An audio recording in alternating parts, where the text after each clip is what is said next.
Hello বন্ধুরা, কেমন আছো তোমরা সবাই? আশা করছি তোমরা সবাই অনেক ভালো আছো, সুস্থ আছো। আর তোমাদের ভালোবাসা আর ঠাকুরের আশীর্বাদে আমিও মোটামুটি বেশ ভালোই আছি।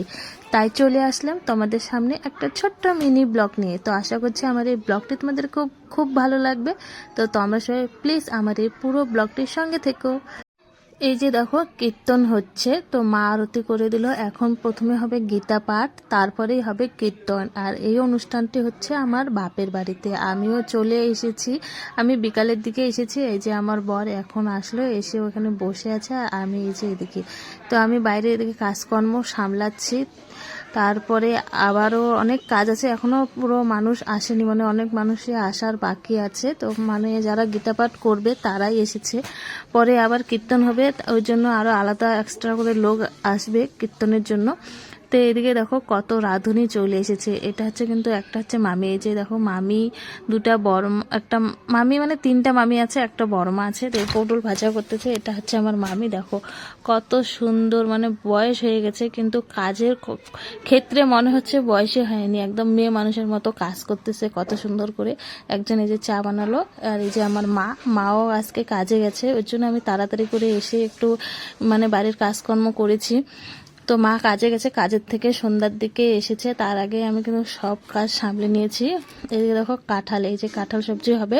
কাঁঠাল সবজি হচ্ছে আমাদের বাড়ির গাছের, মানে কাঁঠাল পেড়ে কেটে দেখো এখানে কাঁঠালটা একটু সিদ্ধ করে নেওয়া হচ্ছে, তারপরে মানে সবজিটা পরে রান্না করা হবে। আর এই যে আমার মামিটা মানে সিদ্ধ করে নিচ্ছে। তারপর আমি চলে আসলাম, এই যে দেখো বড় রাঁধুনি এখানে এসে একটু মানে সবজিটা নাড়ানাড়ি করতেছে। আর এই যে আমার মামি বলতেছে কি এইভাবে না এইভাবে করো। তারপর আরেক মামি আমার বললো কি একটু ভিডিও করতেছে, এখান থেকে সরো, ভিডিওটা আগে করে নিয়ে তারপরেই এসো। তো দেখো আমি এখানে ভালো করে মানে সবজিটা একটু নেড়ে ঘেটে দিচ্ছি। তো সবাই এসে আমার রান্নাবাড়ি দেখতেছে যে কেমন করে আমি রান্না করতেছি। আসলে আমি আজকে প্রথম মানে এত মানুষের রান্নার সবজিটা এইভাবে মানে নাড়তেছি আর কি। আর এর আগে আমি কিন্তু এত মানুষের রান্নার সবজি আমি দেখেই ভয়ে মানে পালিয়ে যেতাম।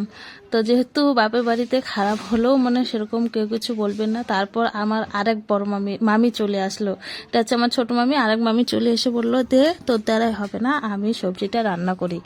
কোনো অনুষ্ঠানে গীতা পাঠ শুনতে এসে বা কীর্তন করতে এসে যদি কেউ এভাবে হাতে হাত লাগিয়ে কাজে মানে সাহায্য করে তাহলে কিন্তু খুবই ভালো লাগে। দেখো এই মামি বড়মারা যে এসেছে, এরা কিন্তু মানে কীর্তন শুনতে বা গীতা পাঠ শুনতে এসেছে। দেখো এখানে এসে কিন্তু হাতে হাত লাগিয়ে কাজ করতেছে। অনুষ্ঠানের জন্য রান্না করা রাইস দেখুন, আমরা রান্না করার লোক কে কে রান্না করবে, এই ঠাকুরের সাইকে নিয়ে যাবে।